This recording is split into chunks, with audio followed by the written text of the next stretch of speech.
Vous êtes ici. C'est suffisant. Tout ce que vous avez porté dans la journée.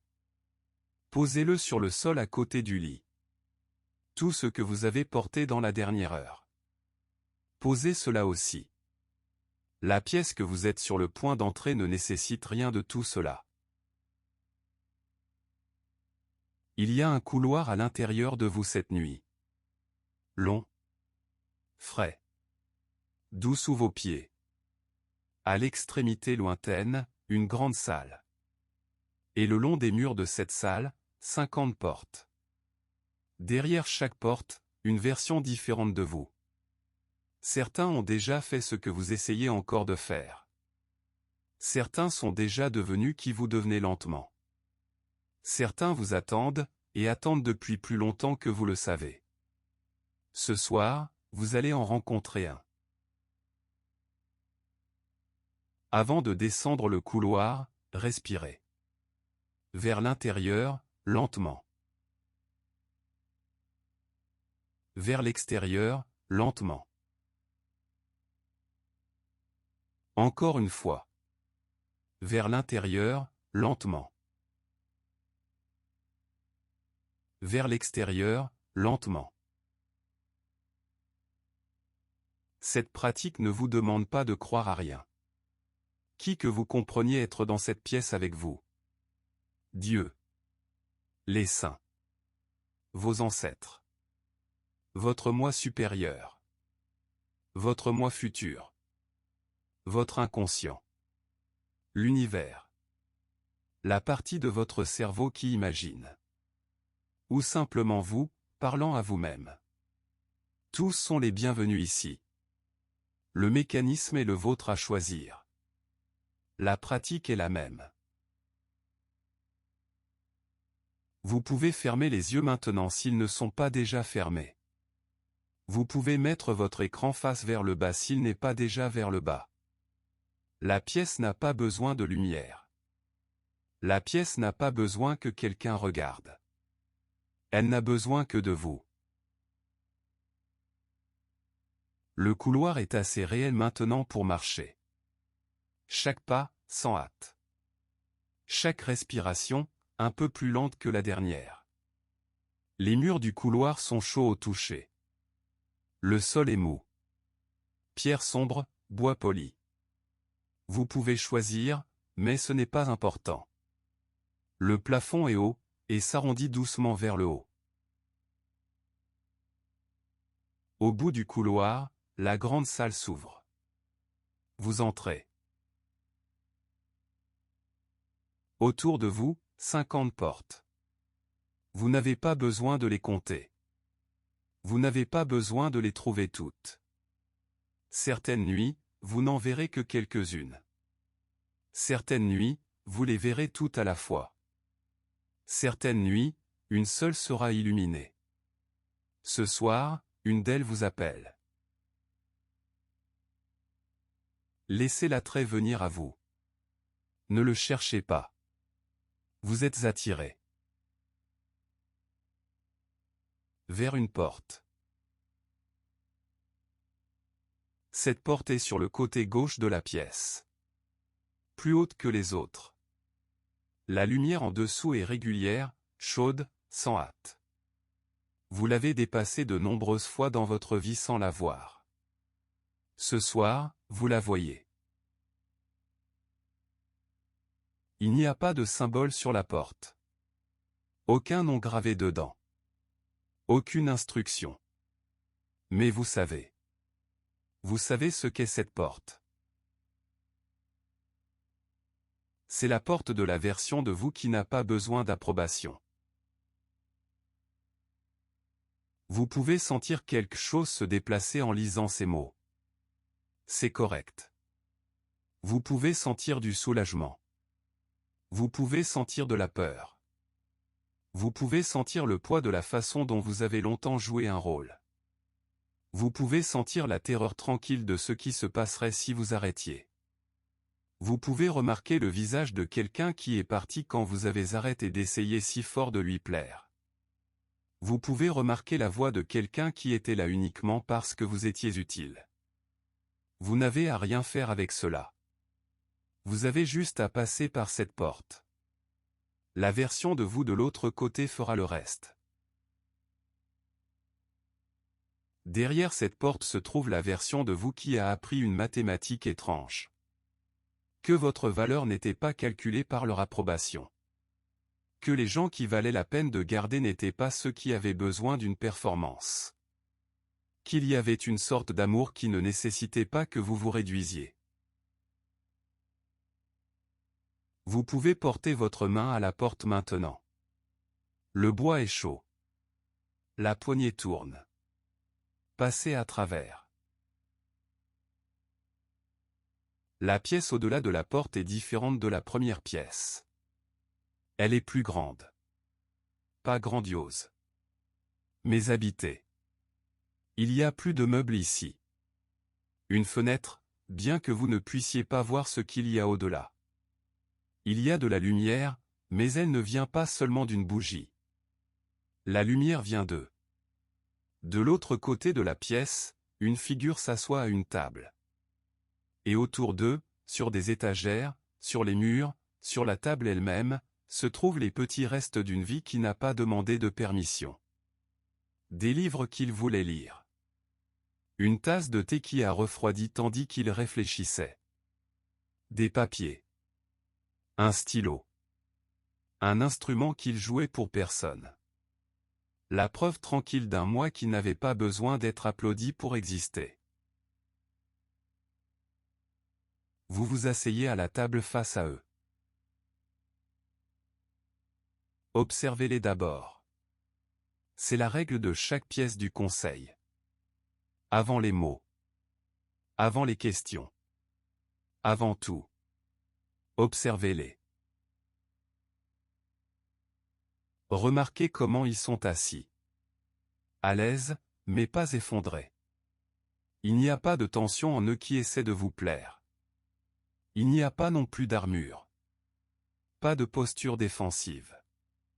Pas de mur qui dit « Je ne me soucie pas si vous approuvez ». Il ne se soucie pas si vous approuvez. C'est différent. C'est la différence entre les murs et les limites.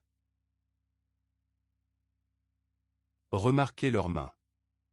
Elles reposent sur la table devant eux. Une main tient un stylo. L'autre, une petite pierre, lisse et usée. Ce sont des mains qui ont appris ce qu'il faut tenir et ce qu'il faut lâcher. Ce sont des mains qui ne s'étendent pas seulement pour être prises. Ce sont des mains qui donnent, et s'arrêtent de donner, et donnent à nouveau quand elles le choisissent. Remarquez leurs yeux. Ils vous regardent, mais ils ne attendent pas votre réaction. Ils ne recherchent pas dans votre visage pour voir s'ils ont dit la bonne chose. Il n'y a pas de calcul dans leur regard. Pas de négociation. Pas de grand livre invisible où ils gardent le compte de combien de fois ils se sont présentés et ont été sous-estimés. Remarquez leur posture. Elle est droite, mais pas rigide. Vous pouvez être assis avec eux sans avoir besoin de rien réparer. Vous pouvez être assis avec eux sans avoir besoin de vous expliquer. Vous pouvez être assis avec eux sans avoir besoin de vous rendre plus petit pour qu'ils se sentent en sécurité. Remarquez qu'ils semblent tranquillement heureux. Pas d'une façon qui demande à être célébrée. Mais d'une façon qui ne nécessite pas votre permission pour exister. Maintenant, vous pouvez respirer avec eux. Vers l'intérieur, lentement. Vers l'extérieur, lentement. Vers l'intérieur, lentement. Vers l'extérieur, lentement. La pièce est patiente. Vous n'êtes pas en retard. Vous n'êtes pas arrivé trop tôt. Vous êtes arrivé au moment exact où vous supposiez arriver. Quand vous êtes prêt, et seulement quand vous êtes prêt, ils parleront. Je sais pourquoi vous êtes ici. Vous êtes fatigué. Vous avez joué un rôle pendant si longtemps que vous ne vous souvenez pas de l'apparence de votre visage quand personne ne regarde. Vous avez dépensé tellement d'énergie en essayant d'être exactement ce qui rendrait les autres à l'aise que vous avez oublié ce que c'est d'occuper un espace simplement parce que vous êtes ici. Laissez-moi vous dire ce que j'ai appris. J'ai passé des décennies à m'essayer de me rendre plus petit. Je l'ai appris tôt. J'ai appris en observant à quel point tout le monde était plus à l'aise quand je ne demandais pas des choses. Quand mes opinions ne contredisaient pas les leurs. Quand mes besoins venaient après que tout le monde d'autre soit satisfait. J'étais la version de moi qui était toujours presque acceptable. Je n'ai jamais été assez présent. Je n'ai jamais été assez pour être demandé de partir. J'étais le type de personne que les autres pouvaient garder près d'eux. C'est pas la même chose qu'être aimé. Je ne le savais pas à l'époque. Je pensais que si je pouvais être assez agréable, assez utile, assez accommodant, alors les gens autour de moi me choisiraient. Ils me choisiraient pas parce que j'étais remarquable, mais parce que j'étais gérable. Et pendant un moment, ça marchait. Les gens m'aimaient. Ou du moins, ils m'ont gardé près d'eux. J'ai été invité à des choses. J'ai été nécessaire pour des choses. J'étais la personne que vous pouviez appeler quand vous aviez besoin de quelqu'un qui comprenne. Quelqu'un pour écouter. Quelqu'un pour laisser de côté ses propres besoins. J'étais la personne que vous pouviez décevoir, et je ne partirai pas. Mais le corps tient le score. Et mon corps tenait un score très détaillé.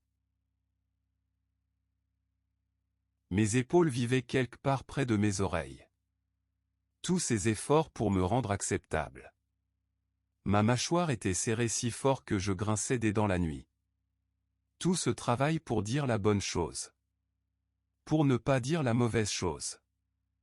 Mon estomac était noué parce que j'étais toujours quelques pas en avant, calculant ce qui rendrait l'autre personne à l'aise. Ma respiration était superficielle parce que j'étais toujours en attente. Prête à m'excuser. Prête à m'expliquer. Prête à me rendre plus petite si quelqu'un en avait besoin. C'est ce que la quête d'approbation fait au corps. C'est une sorte de contraction constante. Un brassing contre le moment où quelqu'un verra que vous n'êtes pas suffisant. Une préparation à vous extraire de l'espace si votre présence devient gênante. J'ai accumulé beaucoup de ressentiments. Pas parce que les gens dans ma vie étaient cruels.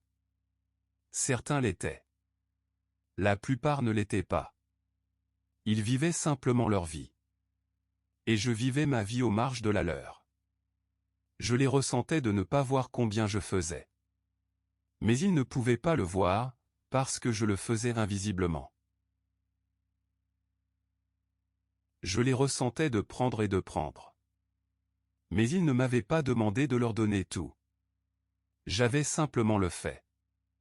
Et puis j'ai gardé une liste méticuleuse de ce qui m'était dû. Je les ressentais de partir quand j'ai arrêté de jouer un rôle.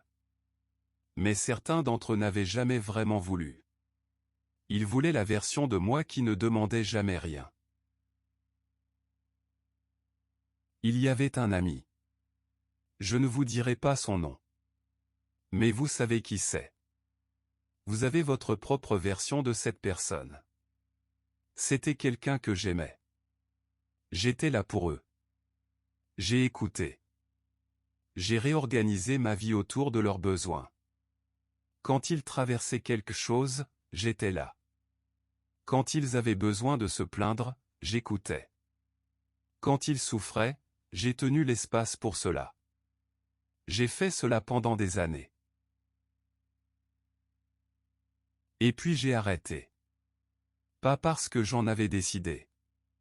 Mais parce que j'étais tellement épuisé que je n'avais simplement plus rien en moi pour le faire. J'ai commencé à garder mes propres besoins dans la conversation. J'ai commencé à dire non. J'ai commencé à être trop fatigué pour réorganiser ma vie. Je suis devenu, en d'autres termes, un égal. Je suis devenu quelqu'un avec sa propre vie.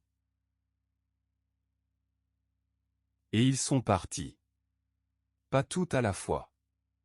Il y avait une lente dérive. Les appels sont devenus moins fréquents. Les invitations se sont arrêtées. Quand j'ai tendu la main, ils étaient trop occupés.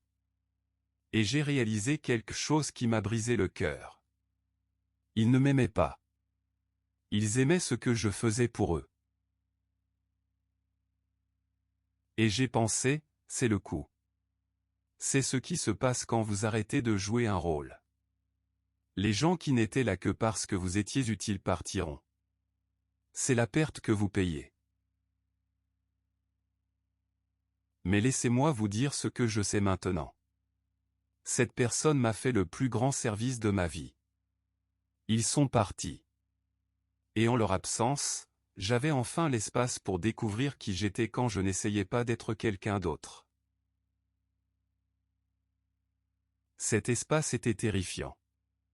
C'était comme entrer dans une pièce et finalement allumer les lumières et ne rien reconnaître. Qui suis-je quand je ne joue pas un rôle? Que veux-je quand personne ne regarde? Quelles sont mes opinions quand elles pourraient contredire celles de quelqu'un d'autre? Ce que j'aime quand je ne considère pas si quelqu'un d'autre pourrait ne pas aimer. Il m'a fallu longtemps pour répondre à ces questions. Et les réponses étaient petites au début. J'aime le café. Chaud, sans sucre. J'aime lire au lit sans l'avoir prévu comme une tâche que je dois accomplir. J'aime passer le samedi matin à ne rien faire. Je n'aime pas les jeux de société. Je suis fatigué de prétendre aimer les choses que je n'aime pas juste pour mettre les autres à l'aise. Ce sont des petites choses. Mais ce ne sont pas des petites choses. Elles sont la base de se connaître soi-même. J'ai également découvert d'autres choses. Je n'ai pas l'énergie que je pensais avoir. J'ai un temps limité et une attention et une énergie limitée. Et cela signifie que je dois choisir. Je dois dire oui aux choses qui m'importent. Et je dois dire non à tout le reste. Je ne peux pas faire les deux. J'ai découvert que je vais bien. Je vais bien par moi-même. Je n'ai pas besoin de l'approbation de quelqu'un d'autre pour être réel. J'ai découvert que les gens qui valaient la peine de garder étaient ceux qui m'aimaient non pas parce que j'étais utile, mais parce que je suis exactement qui je suis. Il y a un parent dans cette histoire. Pour certains d'entre vous, peut-être c'est votre parent. C'était quelqu'un dont la voix était devenue ma voix intérieure. Ils m'ont dit que j'étais trop bruyante. Alors j'ai appris à être silencieuse. Ils m'ont dit que j'étais trop. Alors j'ai appris à être moins. Ils m'ont dit que la chose la plus précieuse que je pouvais faire était les rendre à l'aise. Alors j'ai passé des décennies à essayer d'être discrète. Et puis un jour, j'ai réalisé quelque chose. J'étais un adulte. Et je vivais toujours ma vie comme si j'avais besoin de leur permission pour occuper un espace.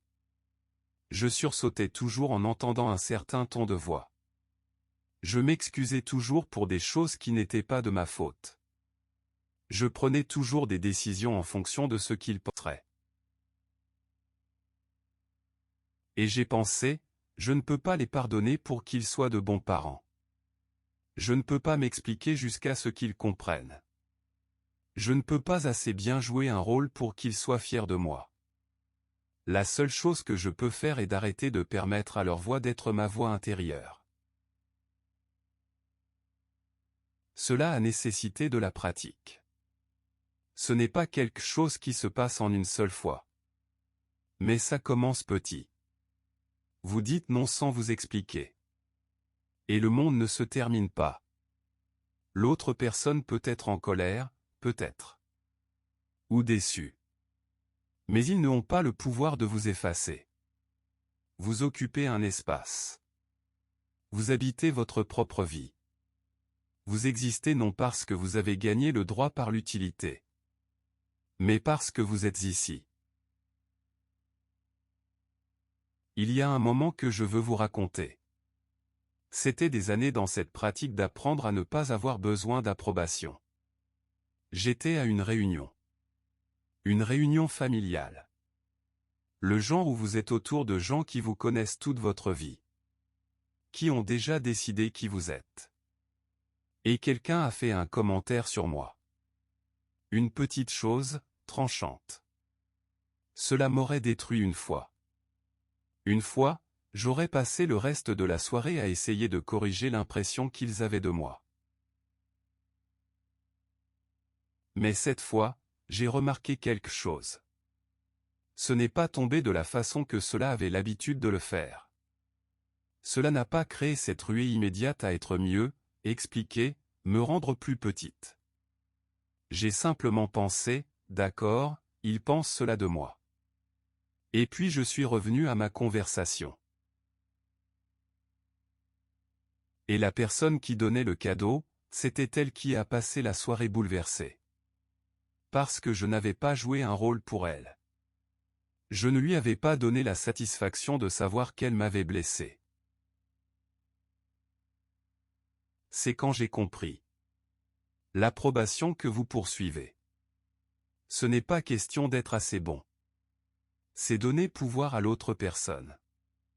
C'est dire, vous décidez si je vais bien. Et quand vous arrêtez de poursuivre l'approbation. Quand vous décidez que vous allez bien indépendamment de ce qu'ils pensent. Quelque chose se passe. Vous devenez incontrôlable. Pas d'une manière qui soit égoïste ou cruelle. Mais d'une manière qui signifie qu'ils ne peuvent pas vous blesser en vous refusant ce dont vous avez besoin. Laissez-moi dire quelque chose à propos du corps. Quand vous arrêtez de jouer un rôle, votre corps le sait en premier. Vos épaules s'effondrent. Pas un peu. Plusieurs centimètres. Vous ne vous étiez pas rendu compte combien d'efforts cela prenait pour les tenir soulevés. Votre respiration devient plus profonde. Vous ne vous étiez pas rendu compte qu'elle était superficielle jusqu'à ce que vous la sentiez changer. Votre visage se détend. Les muscles que vous aviez l'habitude de rester agréables commencent à se reposer. Votre estomac se détend. Ce nœud d'anxiété, la préparation constante à vous rétrécir, commence à s'adoucir. Vos mains arrêtent de trembler. Quand vous n'êtes pas en préparation constante à vous excuser ou à vous expliquer, votre système nerveux se calme enfin. Et quelque chose d'autre se passe. Vous devenez plus généreux. Quand vous ne jouez pas un rôle, vous avez vraiment de l'énergie en trop pour d'autres personnes. Vous pouvez donner parce que vous voulez, pas parce que vous avez peur de ce qui se passera si vous ne le faites pas. Vous pouvez écouter parce que vous êtes intéressé, pas parce que vous calculez ce que cela vous rapportera. Il y a un autre type d'amour qui s'ouvre. Vrai amour. Pas l'amour qui nécessite que vous jouiez un rôle. Mais l'amour qui dit, j'aime comment tu es. J'aime vous quand vous êtes fatigué. J'aime vous quand vous n'êtes pas d'accord avec moi. J'aime vous quand vous avez besoin de quelque chose de moi. J'aime vous sans la performance. Certains d'entre vous sont toujours inquiets. Vous pensez, mais si j'arrête d'essayer si dur, les gens vont-ils toujours m'aimer? Et la réponse est, probablement pas. Les gens qui n'aimaient que la version de vous qui joue un rôle. Ils vont probablement partir. Mais laissez-moi vous dire qui reste. Ceux qui vous aiment vraiment. Ceux qui vous ont vu jouer un rôle et penser, j'aimerais que vous vous détendiez. Ceux qui ont vu à quel point vous étiez fatigué et se sont sentis tristes. Ceux qui vous aimaient quand même quand vous n'essayiez pas si dur. Vous n'auriez peut-être pas pu les voir pendant que vous jouiez un rôle. Parce que vous étiez trop occupé à regarder les gens qui ne vous aimaient pas. Mais ils étaient là. Et quand vous arrêtez enfin de jouer un rôle, vous pouvez réellement passer du temps avec eux. Vous pouvez les laisser vous voir. Vous pouvez les laisser aimer la vraie version. Il y a un autre cadeau qui vient. La gentillesse d'être sous-estimé. Quand vous arrêtez d'essayer de vous prouver, les gens cessent d'avoir de telles attentes élevées. Vous êtes autorisé à simplement exister. Vous êtes autorisé à être ordinaire. Vous êtes autorisé à avoir des mauvais jours et à ne pas les transformer en preuve que vous échouez. C'est la liberté. Vraie liberté. Pas la liberté de faire ce que vous voulez sans conséquence. Mais la liberté d'être humain. Avoir des limites. Avoir besoin de choses. Se reposer sans expliquer pourquoi. Laissez-moi vous dire quelque chose sur le fait de dire non. La première fois que vous dites non sans vous expliquer, quelque chose se passe. L'autre personne peut ne pas aimer. Ils peuvent vous pressurer. Ils peuvent se mettre en colère. Ils peuvent essayer de vous culpabiliser. Et vous ressentirez tout cela. Mais ce que vous ne ferez pas, c'est reculer. Et puis quelque chose de magique se passe. Rien de mauvais ne se passe. Le monde ne se termine pas. Vous ne cessez pas d'exister parce que vous avez dit non. L'autre personne l'acceptera. Ou ils continueront à presser. Mais ils n'auront pas le pouvoir que vous pensiez qu'ils avaient. La deuxième fois que vous dites non, c'est plus facile. À la 10e fois, vous vous rendez compte que vous l'avez fait tout ce temps. Vous avez dit non de petite façon pendant des années. Vous aviez juste à le dire à haute voix. Je veux dire quelque chose sur les gens qui partent quand vous arrêtez de jouer un rôle. Ce n'est pas une tragédie. C'est de l'information. Cela vous dit qu'ils ne vous aimaient pas. Ils aimaient l'utilité de vous. Ils aimaient ce qu'ils obtenaient quand vous faisiez semblant d'être quelqu'un que vous n'êtes pas. Et c'est triste. C'est une perte. Mais ce n'est pas votre perte. C'est la leur. Parce qu'ils sont maintenant seuls, cherchant la prochaine personne qui se réduira pour les rendre à l'aise. Et vous êtes enfin libre de rencontrer des gens qui n'en ont pas besoin. Il y a une pratique que je veux vous enseigner. Et vous pouvez la commencer ce soir. Trouvez une petite chose où vous avez cherché l'approbation. Un endroit où vous avez joué un rôle. Une interaction où vous vous êtes rendu plus petit. Ce n'est pas besoin d'être grand. Ce n'est pas besoin d'être dramatique. Cela peut être quelque chose de très petit. Un commentaire pour lequel vous vous excusez habituellement. Une opinion que vous cachez habituellement. Un besoin que vous minimisez habituellement. Commencez là. Commencez avec la petite chose. Et quand vous en avez l'occasion, faites-le différemment. Dites l'opinion. Prenez le besoin au sérieux. Ne vous excusez pas pour le commentaire. Regardez ce qui se passe. Habituellement, rien ne se passe. La personne ne s'en soucie pas autant que vous le pensez. Leur opinion de vous ne change pas. Le monde continue de tourner. Mais vous saurez quelque chose de nouveau. Vous saurez que vous pouvez le faire. Vous pouvez occuper un peu plus d'espace. Et le ciel ne tombe pas. Graduellement, vous pouvez le faire avec de plus grandes choses. Pas tout à la fois. Pas tout à la fois. Mais lentement, vous vous retrouverez de retour dans votre propre vie. Et cela semblera étrange au début. Parce que vous avez passé tellement de temps à ne pas être ici. Vous avez passé tellement de temps ailleurs, regardant des marges, essayant de deviner ce qui garderait les autres à l'aise. Revenir à votre propre vie se sent comme s'éveiller. C'est comme remarquer les couleurs que vous aviez arrêté de voir. C'est comme votre propre respiration dans votre propre corps. Laissez-moi dire quelque chose sur les gens qui sont déçus que vous arrêtiez de jouer un rôle. Certains vous le diront. Ils diront des choses comme « Vous avez changé. Vous n'êtes pas aussi gentil qu'avant. Vous aviez l'habitude de vous soucier davantage. » Ce qu'ils veulent dire, c'est « Vous aviez l'habitude de me prioriser. Vous aviez l'habitude de vous rendre mal à l'aise pour me rendre à l'aise. Vous aviez l'habitude de jouer un rôle. Et maintenant vous n'êtes pas. » Et vous pouvez décider ce que vous faites avec cette information. Vous pouvez décider s'il valent la peine de l'épuisement. Vous pouvez décider si la relation fonctionne quand vous n'êtes pas en train de jouer un rôle. Parfois, la réponse est oui.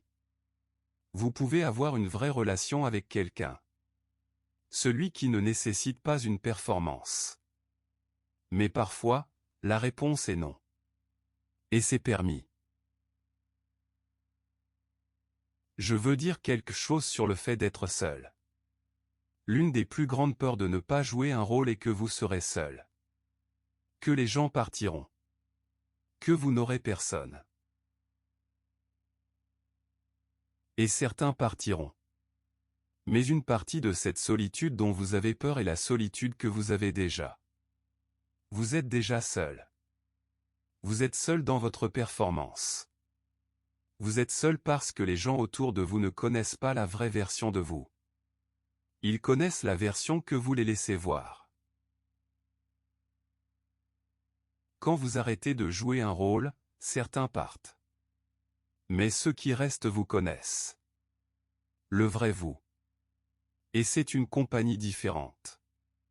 Ce n'est pas la solitude. C'est enfin être vu. Il y a un deuil qui vient avec cela. Pleurez les gens qui partent.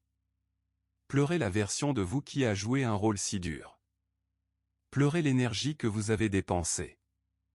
Pleurez les choses que vous auriez pu faire si vous n'aviez pas été si occupé à essayer d'être acceptable.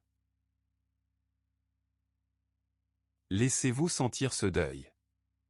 C'est réel. Cela importe. Mais ne laissez pas ce deuil vous convaincre de revenir à jouer un rôle. Ne le laissez pas vous convaincre que vous devriez essayer plus dur d'être agréable. Il y a une vie de l'autre côté de cela. Et c'est une meilleure vie que vous ne pouvez l'imaginer maintenant. Laissez-moi parler à une partie de vous. La partie qui est terrifiée. La partie qui a appris tôt que vous deviez gagner votre place. Que les gens ne vous garderaient près d'eux que si vous étiez utile. Que l'amour était conditionnel à la performance. Je suis ici. Et je suis toujours ici. Je n'ai pas disparu quand j'ai arrêté de jouer un rôle. Je suis devenu plus réel, pas moins. Je suis devenu plus fort, pas plus faible. Je suis devenu plus heureux, pas plus triste. Les gens qui aimaient la vraie version de moi. Ils sont toujours ici. Et il y en a plus qu'avant. Parce que j'ai maintenant l'énergie de vraiment rencontrer les gens.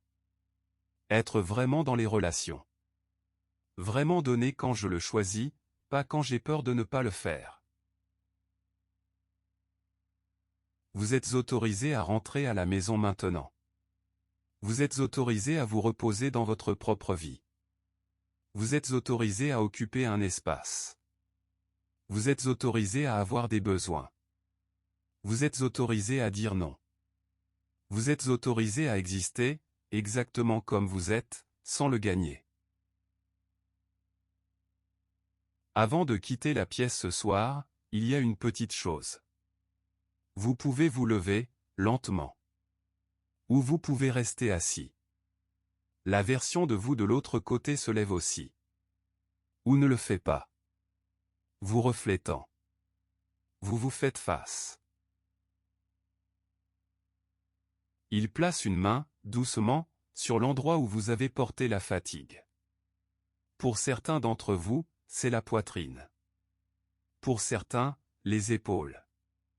Pour certains, le ventre. Pour certains, l'arrière du cou. Ou que vous ayez porté la tension de la performance. Ou que vous vous soyez préparé. Il place une main là.